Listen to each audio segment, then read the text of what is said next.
Hello everybody, this is Spice Drake and welcome back to the third episode of our Furry Eye series. Last episode we learned how to fit an eye model into our character and set up a basic shader. If you haven't done that step, please go check out episode 2. Today we are going to learn a more automatic way of setting up the eye shader so that the eyes will track an empty. I will be using an empty for demonstration purposes. The object to aim at can be whatever you want within your own scene or rig.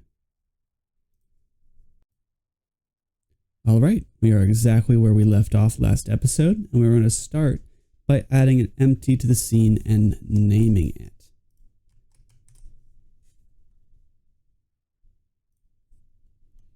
We're just going to change its location, have it in front of our character.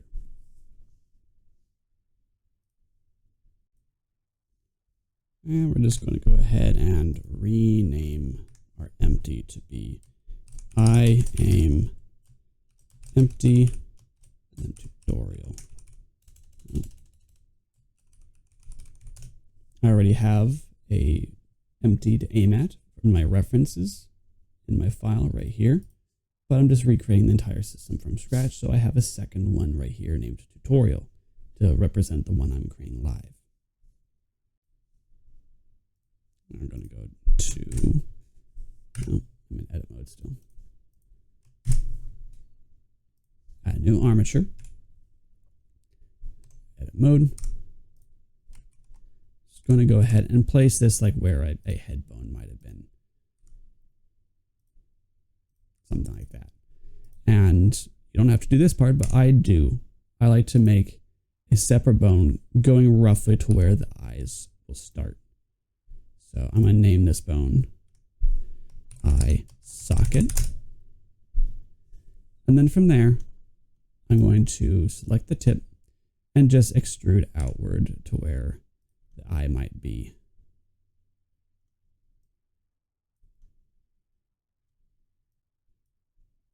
And I'm going to call this bone eye dot right. Or I would just do R, not right.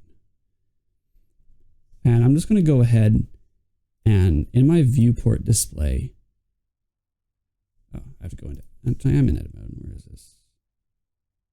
Oh, show axes.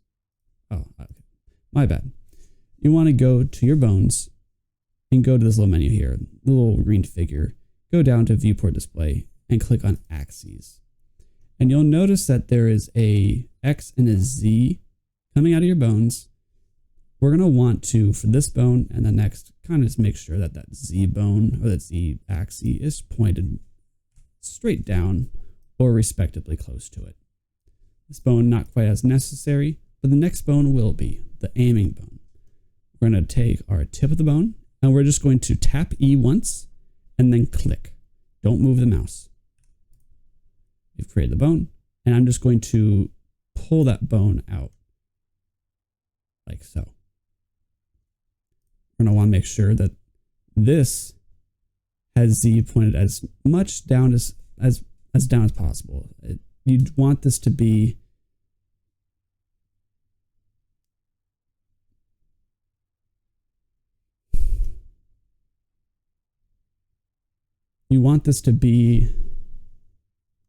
as aligned as possible. And there's a reason for this. Now what we're going to do is just kind of play with the placement of this bone a little bit. So it's a little high. I'm just going to go ahead and move it. Ideally, it's wherever you want the middle of the pupil to be. Keep in mind, you might want to change things around. So maybe you don't want to use your image eye guide as where to go. This right now is my old eye. So let me pull up my current step-by-step eyes. As you see, the eye placements is a bit weird because they're manually aiming. But if we just ignore that, we know that roughly the eye should be in the middle. So I'm going to put this entire bone like that. I'm going to make sure it's named I aim dot R. And then from there, we're just going to go ahead and go to armature and symmetrize it. This will not work if you do not have a .r or _R or some sort of way of establishing which one is which. But you'll want one of each on either side. Now that we have created our bones, we're going to go to pose mode. And we're going to just go ahead and give these bones a dampened track modifier. And you're going to, as the target, set it to be your empty. This is what's going to allow you to aim bones at an object. So if I take my empty, this bone will now track it. And now I'll do the same with the other eye. Make sure you're in pose mode, bone constraint, dampen track, eyedropper tool, and select your empty. Okay, we have enabled our bones. We are going to now go ahead and disable our armature visibility for now. Now what we'll do is be hooking this up to the materials. We can go ahead and activate all of our symmetry.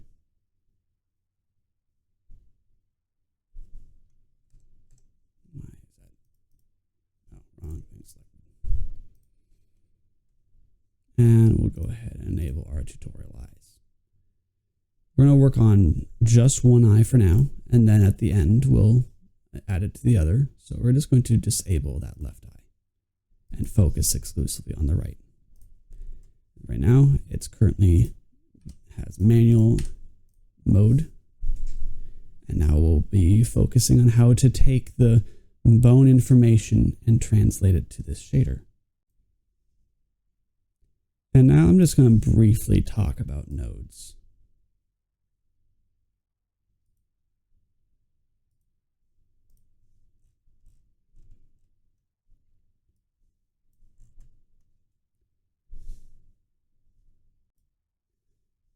The way we'll start out is slowly work our way towards a more automated approach. Right now we have this right here, and right now I have my reference eye working, and if I click on this output for the material, if you click on them, they will swap between their results. This is the manual, and we can manually adjust it. And this one right here, this entire node sequence is based off of an empty.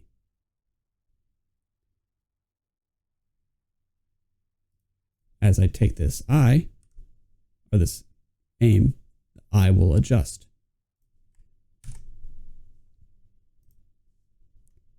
We'll be working towards this node sequence, and then as a more advanced setup for Blender users, we'll learn how to easily replicate and turn this into a copy and paste solution down below.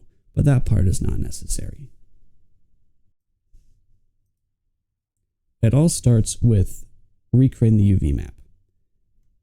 Here is our previous setup, and we just added values to our eye to make it move. And here is where we're going to start slowly attaching the bone. But you'll notice that we still have the add node, because under the hood, we're still just adding values to that UV map. And don't follow along with this, I'm just explaining the theory. I'll show you step by step how to do this. This is the UV map. Here is the horizontal, and here is the vertical. These are what control the horizontal values. So this is the bone angle. Right now it's just manual, and I can, control it however I want. It goes and is processed, and then eventually reaches the clamp node. These will be the values in which determine how far it is able to go into the eye on both the in and outside of the eye. So if I were to push this all the way in, the max right, okay, that's not it, it's left. This is determining how far it can go. And we want to not let the black part of the eye, the pupil, go too far into the head. So I have put it to be just 0.4. But if you want it to go further in, you would just adjust this value like so. So now that you have a greater range of motion. So we have a minimum and a maximum, and there'll be different values. In this case, they're exactly the same value though.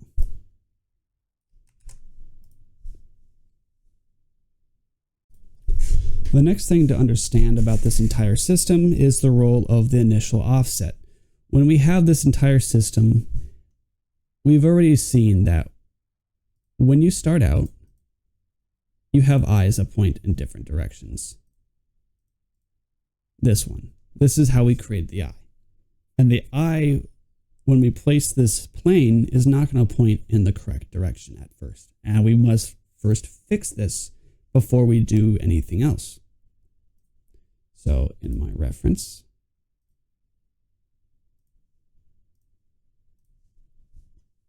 this is what it originally looked like. It was off to the side. And so I explicitly tell the code, after finding out how much to do by experimenting, that, hey, we actually need to find this value, 0.2, and always add it or subtract it. So that way it's more aligned than it was before. It's very hard to get perfect alignment, but we don't need to. And this exists in both the vertical and the horizontal. The vertical might be all the way down there or up there, but you want to fine tune it to where it's aligned with where the armature or the bones are pointing. And then the third thing to understand is the role of the multiplier. So if we just don't have this set right here, and we move this empty, we can see that the eye doesn't track where the empty is going or where the bone is pointing perfectly. It's going too far. It should be looking right here, but it's looking behind. And what this essentially means is that during the processing of the information, there is a misalignment, essentially. For lack of a better way of explaining it, we can reduce the amount of misalignment by using a multiplier, which basically says, hey, take this value and change it to be more in the lines of what we expect. And you only find this by experimenting. In my case, it was 0.46. So when I move this, it's much more aligned than it was before. This is a value that you'll have to find for both the horizontal and the vertical. They'll probably be a bit different. Now that we've gone over the basic concept of the eye, it's time to go ahead and work on this step by step.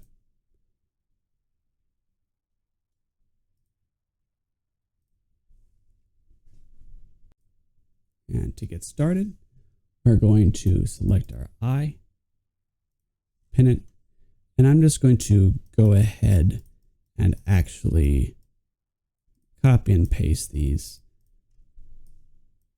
down below. You can delete those later if you want.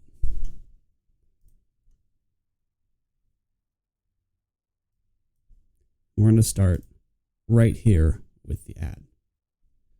Because we're adding just 2 dimensions,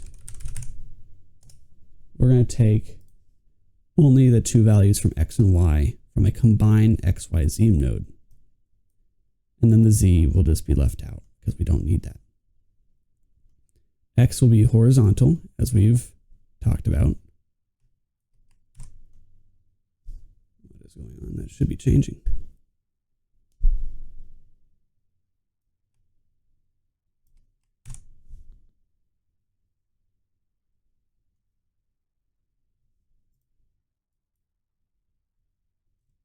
Oh, that is why. It's because we need to click on our material output.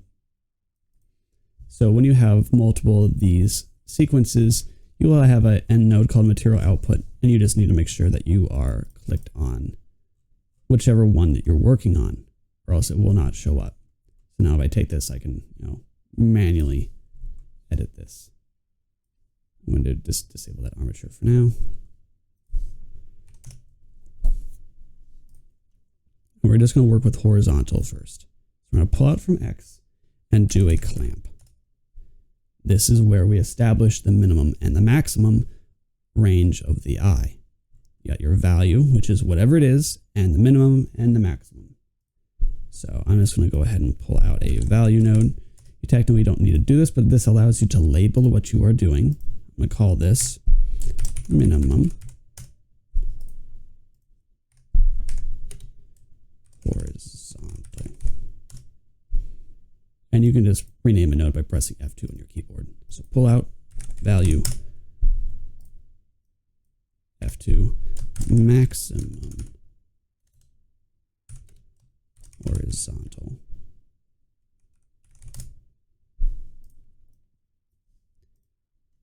And we're just going to start playing with some values.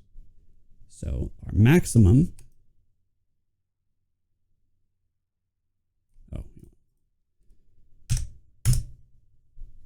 just to restart here.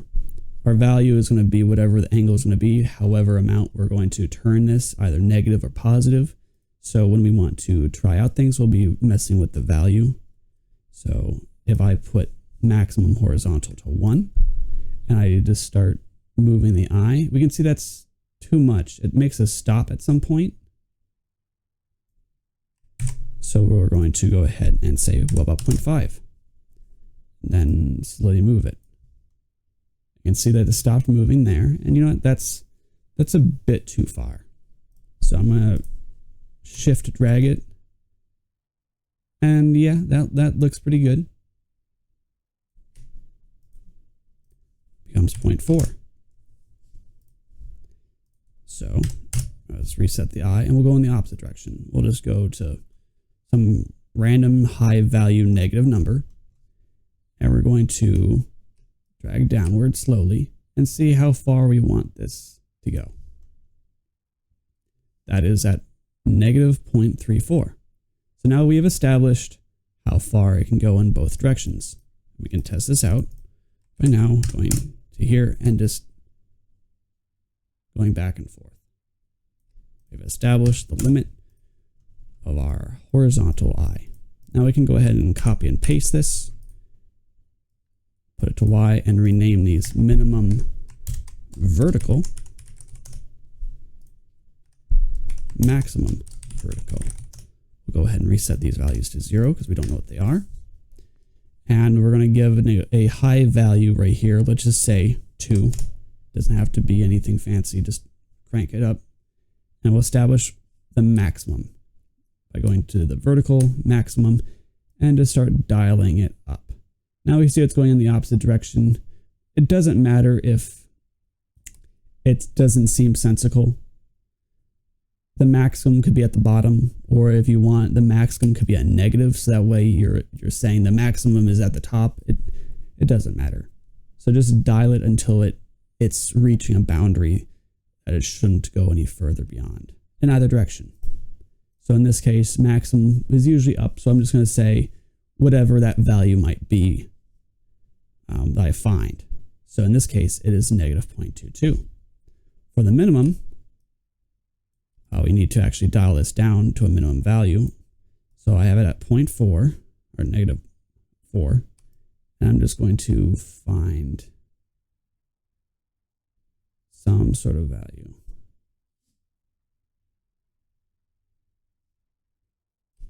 Negative 0.8. So if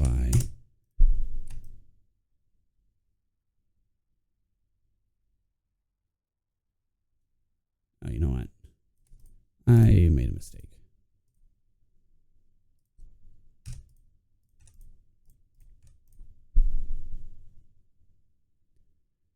So I'm going to punch in 0 values for all of these. And we're going to go ahead and insert, let's say 0.5. And we're going to find where, 0.5, not 5. That is. Because we're going to establish how far the eye can go up and down. So if I scroll up and down with the eye, it is being difficult. What is going on?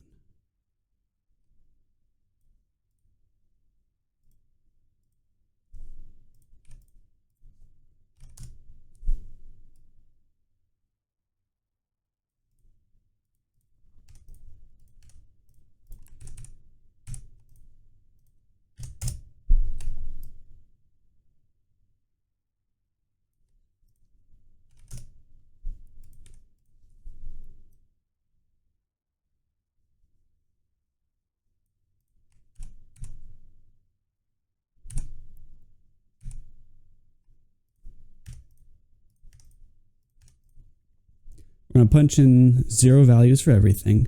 And we're just going to put minimum vertical as a -1, a maximum vertical as a 1. And we're just going to see where that would give us. So if I had started dialing upward on the value, it starts going down. That's fine. Don't worry about it. It doesn't make much sense to increase your value towards a maximum vertical and for the eye to go down. But this is just establishing limits, and this means nothing. Don't reverse these, as in don't make the minimum 1 and don't make the maximum vertical -1, because that will not allow any eye animation to show. So we see that 0.2 is a pretty good limit here. So we're just going to go ahead and type in 0.2 for the max. So we go the other direction now. You can see that -0.23 is a good one for that. So -0.23. And now as we scroll back and forth on our Y, we have established our vertical limits. And now we need to address the issue of the offset. I'll do that first with horizontal. So from our clamp node value, we want to drag in a add node. Punch in 0s for that.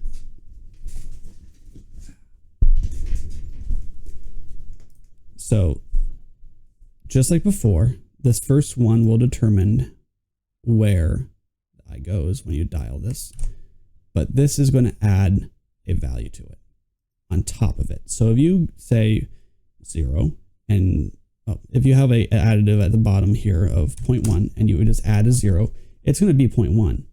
If you add something else, it's still going to add 0.1 to it. Doesn't make much sense, but the reason why we have this is we have an armature, and we just disable, let's go to edit oppose mode, disable the eye aiming. We want to align where the eye is with where the bone is pointing. So if I take this value and I start adjusting it, you can see that the eye is now looking more where the bone is looking. You don't necessarily want it to be in the bone. You just want it to look where the bone is looking.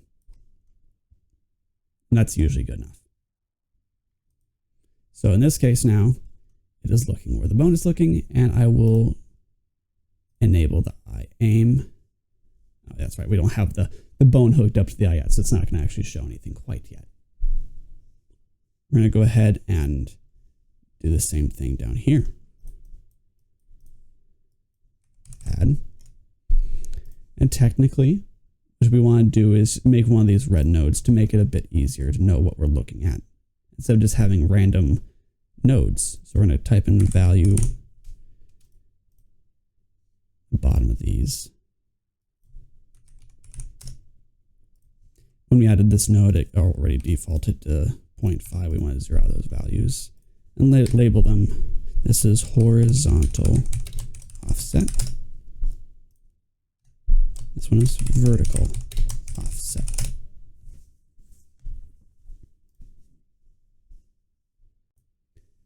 And now for a part that is a bit more complicated. So just follow along for now. We're going to go ahead and add a multiply. And we're going to pull out 2 values here.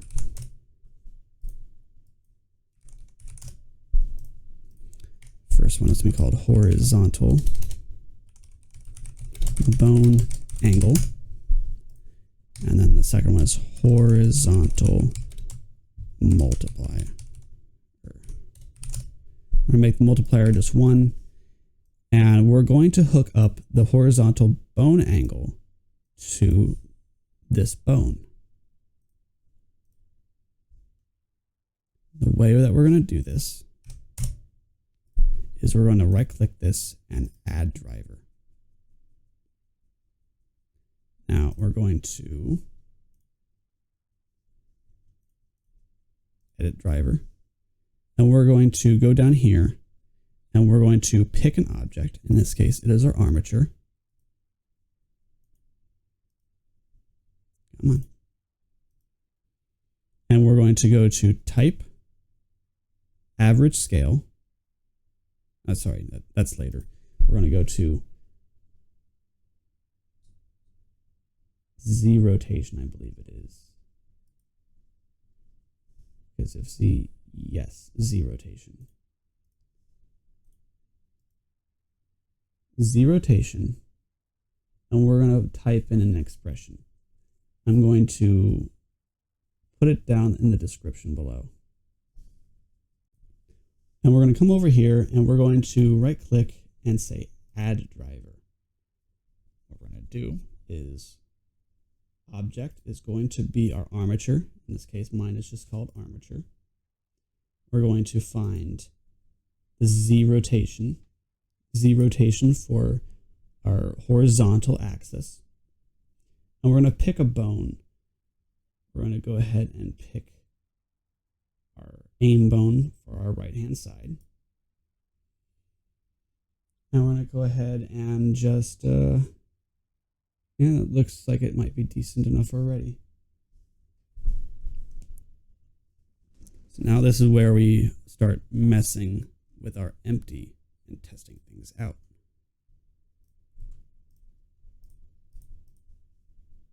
Yeah, pose mode.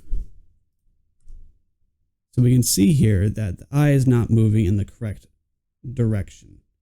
That's easy enough to fix. We just have to flip it, which means whatever our multiplier is, we just need to put a negative in front of it. Now it works, but it's still not quite aligned. So we want it to basically, when it's at the end, to be at the end, and when it's all the way over here, be there. And we might have to edit our offset. It might be a little bit back and forth, but that's okay. So let's now just go. Let's think here. How do we want to approach this?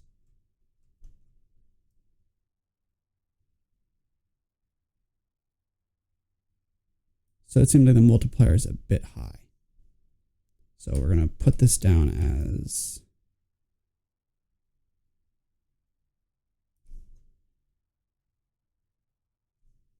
0.55 maybe.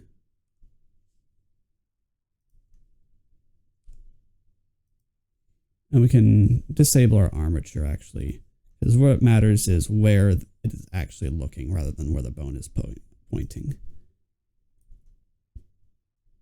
And this is only tracking the horizontal right now. So if it's over here, I should be able to line it. The eye, yeah. I think that's a decent enough value. So now we're going to go ahead and do the same with the vertical. Multiply. Plot two values.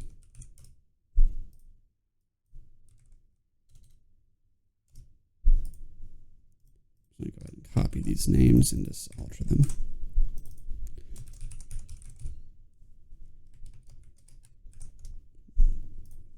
Then I rename this. So now I have the exact same thing going on down here. Make sure you have at least some sort of number for our multiplier, not 0.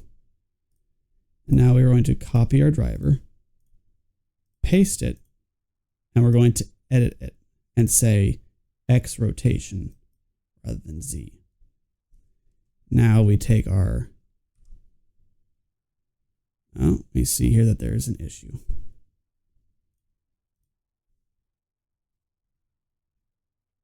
Oh, this is the problem here. It is world space. We need to make sure that we're in local space. So go into your drivers and make sure that everything is in local space.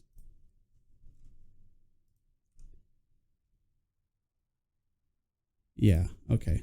We might have to edit our multipliers a bit. My bad, sorry. So now we got some decent tracking. Now let's say our tracking was incorrect for the vertical. and it's going too far. Technically, he's looking up there. If he's going too far, you want to reduce the multiplier. So we just do like half. You can see it looks roughly in the right direction.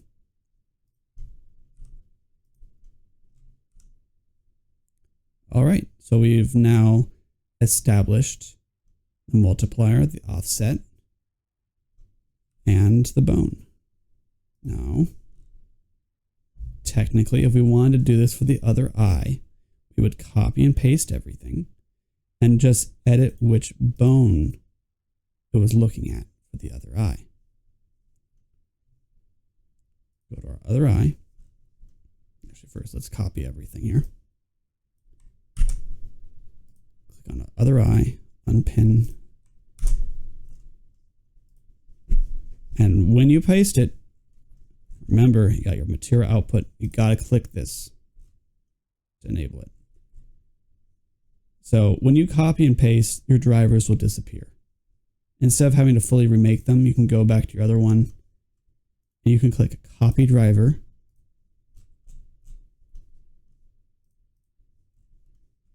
And then you can right click paste driver. And we need to edit this one. So this one is on the left eye.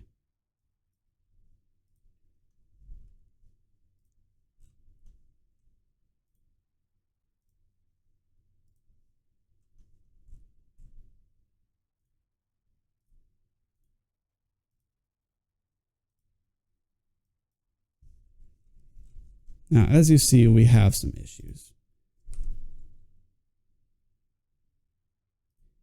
The reason for this is usually because a multiplier needs to be flipped.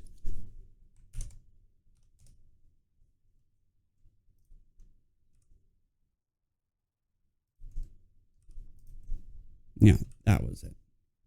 So now we have a working copy of our eyes.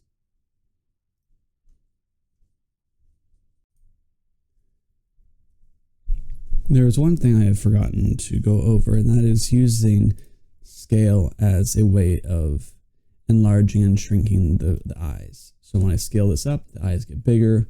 When I scale this down, the eyes get smaller. And you'll notice that there's a range and it's clamped. Can't go any further even if you tried. And the way that this is done is through the use of a driver. In our eye material, we have the eye scale here, and you'll see it's purple, which means there's a driver. And if I go and edit this, I just leave it as default. Actually, I'll just show you how to make it right now. So this is how it is for everyone else. You right click it, add driver. It's not going to work. You're going to want to just go ahead and pick this eyedropper tool and pick your empty. Come back, edit the driver. You want the type to be average scale and world space. What it's doing is that it's taking whatever you pick from the eyedropper tool and it's looking at some sort of attribute. It's looking at the average scale of the attribute and it's going to give it to this driver as this variable named var. And right now it has an expression var +2. That's just the default expression. You want to make sure it's just var. And you'll see that if I scale it up, it'll work. If I scale it down, it'll work. But you'll notice it does not have a minimum and maximum. This is why we also created the eye to be as small as we would want it in the character. And why we spent so long in the beginning planning out how big it was going to be. Because you can't go any smaller than that without this happening. Just turn it into like an insect. So, scale of 1, that is essentially the smallest it can naturally get. If you want the eye smaller, you have to paint it smaller. But if we want to control it so that way, hey, you don't want this to accidentally get too small because you messed up or too big, you can control that easily. You go in here and you can use 2 functions. I'll put this code in the description, so don't worry about trying to squint at it. I'll explain how some of this stuff works. There's 2 functions in here, one beside the other. Maximum being Of these two numbers, var, which is the driver variable we set up from the scale, of these two variables, var and 1, pick one of the two that is higher. So if we try to scale this down, even though now we're at 0 scale and getting into the negatives, it hasn't changed because the largest scale, as said in this function, is either what we give it or 1, and 1 will always be greater than less than 1. So it basically clamps it. If you want to make sure it doesn't get too big, then you would then use the minimum function, meaning only pick either the variable or what other minimum value we want it to be. So in this case, we could put in our function as the number. So it's essentially clamping between 1 and 15 in this case. So as we see, we've reached 16 on the scale. Hasn't gone any bigger. 188 hasn't gone any bigger. We're at 1. It's now at -1 and has not gone any smaller. And that's just a way we can protect ourselves from being stupid. Now that we've created a nice system, you can see that there's quite a bit of data juggling, especially when you have to copy things from the right eye to the left eye or vice versa. There are 8 settings per eye, so for a character, that means that you would have to keep up to date in 2 materials 16 values. A bit of pain in the ass, and it'd be much more graceful. We could just have a simple way of just sharing this information where it's relevant instead of having these confusing graphs and trying to find out what value goes to what by looking at, this entire mess. And to do this, we can use node groups. If we want to show this in action, the power of node groups, we will just pull up 2 things here, and we will go to left eye here.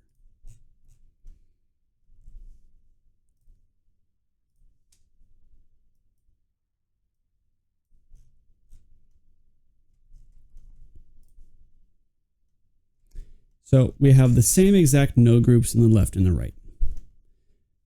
This is a data sheet. It just holds information about this character. And this is all the work we've currently done presented in a neat little box. It converts data between left and right eyes, and all we have to do is just feed it all the data, and it will just do the rest. No matter what, we have to find the data and we have to feed it to it, or else it does not know what to do.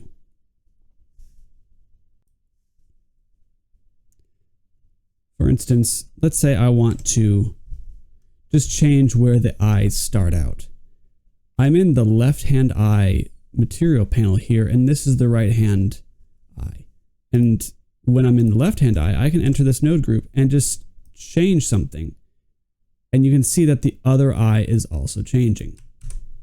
This means that, as I said, data is shared, and what you update here will reflect in the same node box over here in the right eye.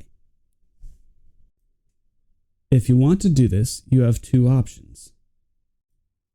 You could skip the coding and math by importing my node group from the project files. To do this, you can start in whatever Blender file you want, go to Append, go to where the project files are stored. In this case, I currently have my node groups in Furry eyes or node groups. You just go into here, go into node tree, and you would use the INFO to UV node group.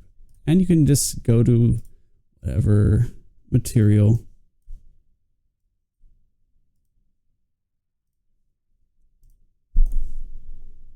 Press find, add group, and you see INFO to UV.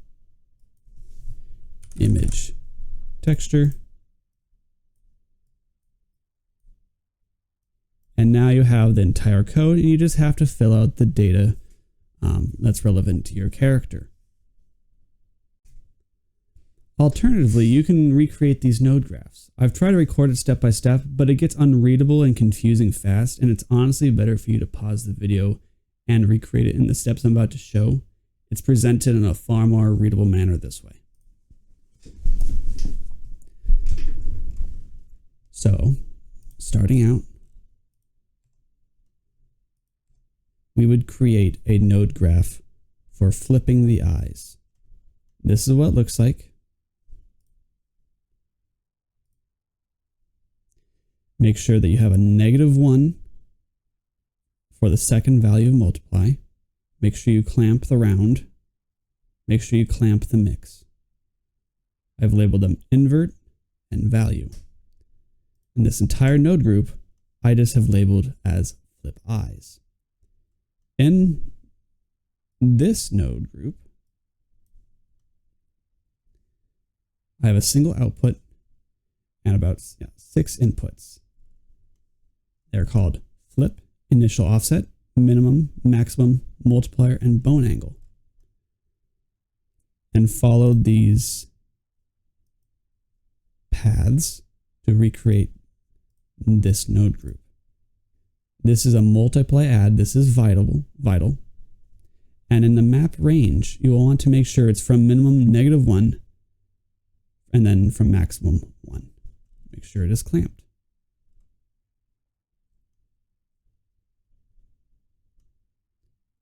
From this node group, you would create this one where you have all of these inputs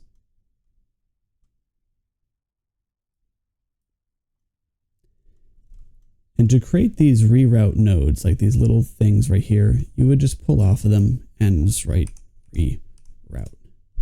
And I recommend making everything in the order I've presented it in all these different nodes and use reroute nodes where appropriate. It keeps it far more readable. So these would be fed into these various nodes. One thing to keep in mind as well is that you must make sure that you have these clamped and this not filled out. Leave the flip alone on this one. Make sure it is 0. Here we have our scale UV. We've gone over that previously, but if you need this one again, this is what it looks like. This is a simple divide node right here. I just renamed it as scaling eye.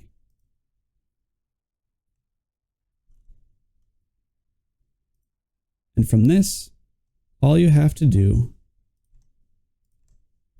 is just fill out the relevant information. This is all the information I've gone over in the lessons, and it should work.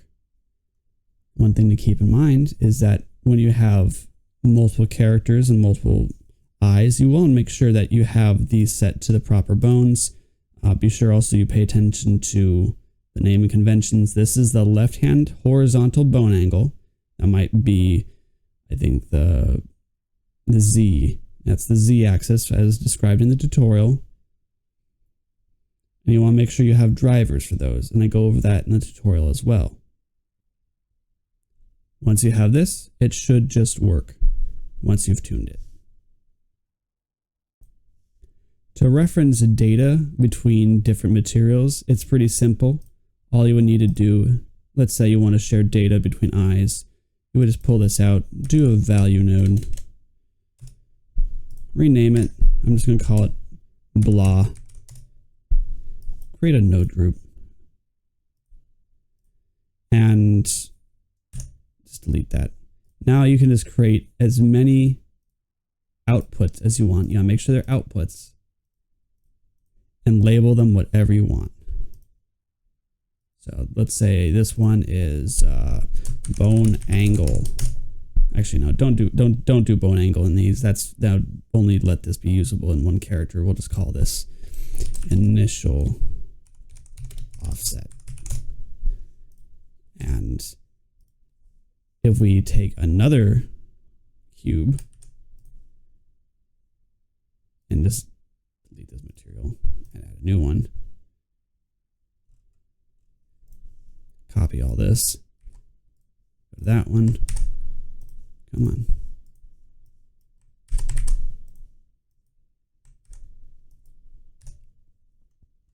The same data that will be transferred between these. Same exact. So You can add whatever you want, fill this out, label them.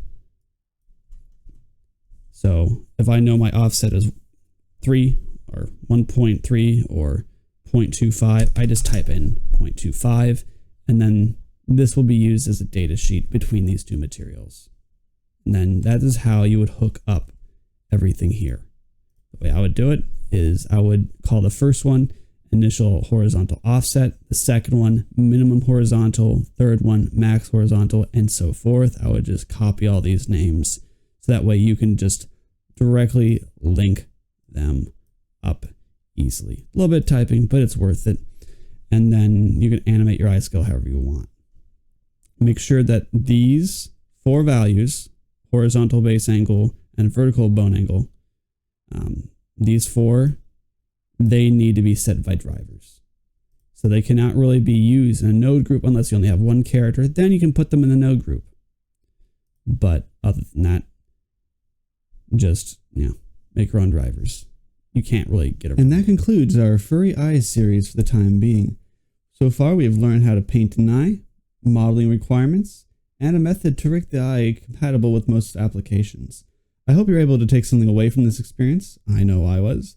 This is my first tutorial, and I had to re-record several times until I learned enough to make this final version. So, hope to see you around. See you in the next tutorial.